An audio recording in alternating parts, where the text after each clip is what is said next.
Yo,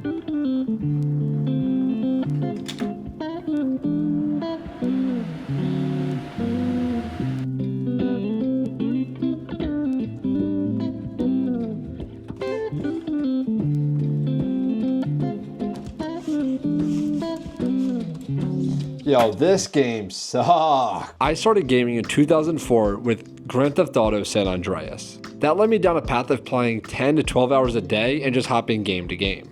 And in 2011 to 2012, I had 88 days played on just the multiplayer of Call of Duty Modern Warfare 3. That is 2,112 hours played on one game in a single year. That doesn't count any of the other games I played that year alone. So hearing that, you can kind of tell I was genuinely addicted to these games. Not all of those times were fun, but I was still playing it nonetheless. I quit gaming recently because I was just trying to recapture those memories from when gaming was actually fun to me. I was leveling up in game, but my life was just the same. And I have had this unrealized goal of hitting 100,000 subscribers on YouTube, and I've been trying to chase that goal for nearly 12 years now. My first attempt at it was when I was trying to be a gaming YouTuber in 2013. I had multiple channels, and that led me all the way to 2022 from when I was able to do it full time, but then I later sold it off because I realized that I fell out of love with gaming.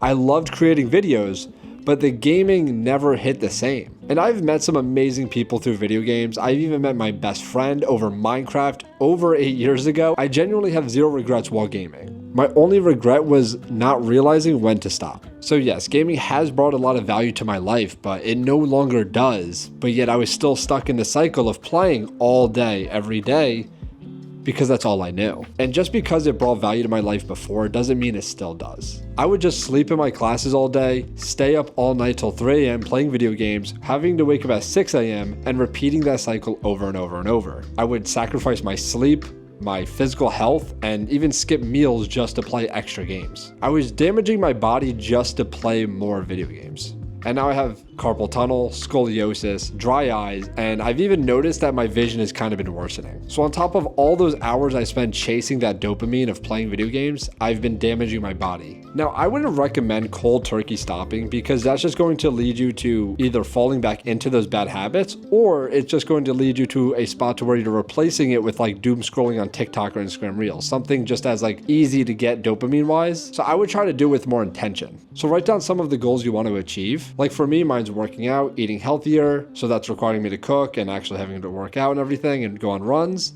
And also I want to get that 100K button on YouTube. So this is actually a little inspiration from Cole Kerwin. If you guys have ever watched some of his videos, he actually had a little thing like this on his wall in his NYC apartment. And I put it in my room because he is one of my favorite creators right now. And also he actually achieved 100K subscribers. So if he can do it, I know I can too. If you don't leave that many hours in a day to game, then you won't be gaming as long as you are right now. So try and find hobbies and activities that you genuinely enjoy and that actually puts a fire in your soul, and go and chase them. And if you're feeling this way right now, do not worry. I was in that spot and you are not alone.